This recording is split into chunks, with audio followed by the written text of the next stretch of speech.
Hello, Bill Molyneux here with Bill's Wargame World, and I'm at Fort Halifax, and I'm here with Debbie Swartz, a Native American reenactor. Debbie, take it away. What are we doing here today? Okay, well, we are here at Fort Halifax, and we are here to do educational programs for the public, and they usually really enjoy seeing the different things that we bring here. And my native name is Turtle. And people always ask why turtle. It's because the turtle has the world on its back, and there are days when you do have the world on your back. But anyway, we're going to talk a little bit about adoption, about being taken by natives, and the women.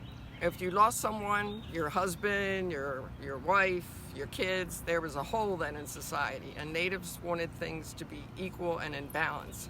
So the women would then send out the men, and they would bring back some captives, and then they could either be adopted, they could be sold, they could not make it, or I can't remember the fourth, or they could be sold into slavery.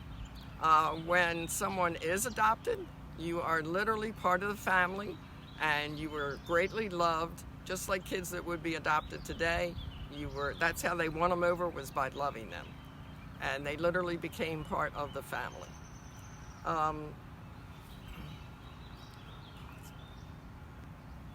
So let's talk a little bit about what I am wearing. I am actually wearing colonial shoes. This is the 18th century, and of course by the 18th century, trade has become extremely important. So I am wearing a French capote. I have on socks. Socks were a huge trade item for the ladies. We have on leggings. We have finger woven ties to hold your leggings up. We have a wraparound skirt. The skirt is simply a piece of wool, and you would wrap it around you, and then you had a belt, and you would just fold it up over the belt. That way it could be adjusted if you were pregnant, or if you lose weight, gain weight, you could use the skirt forever. I have on a linen shirt. And again, it's a trade item.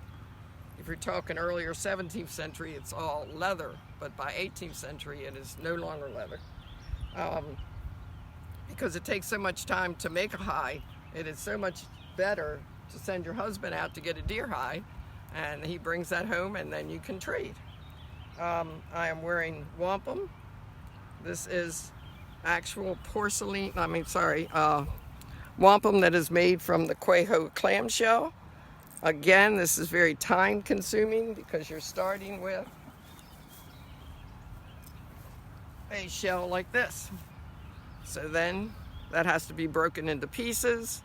They would actually put an apparatus around their waist that was wooden and had like a trough in it, and you would put the piece in and turn and turn and turn and turn, and you had to have someone else drop water on it, because when a shell gets hot, it can fracture. So this was very time consuming. It took a half an hour for a man or a woman to make one bead.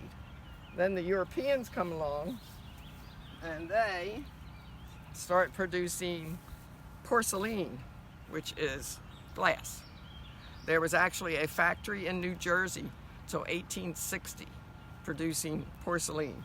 This becomes a very important part of the trade items, because again, you can get a whole bag for a hide versus taking a half an hour to make one bead.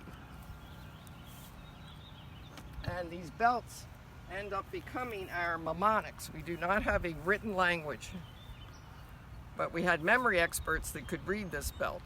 This happens to be an adoption belt, but you would pick out the young, when the kids were young, the ones that had good memories, and then they would be taught their whole lives how to read these. And they would bring them out once a year during the festivals and read what they meant to the whole village.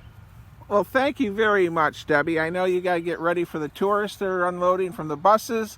Everyone, thank you. Stay safe, be kind, be courteous, and thank you for the interview, Debbie. Thank you.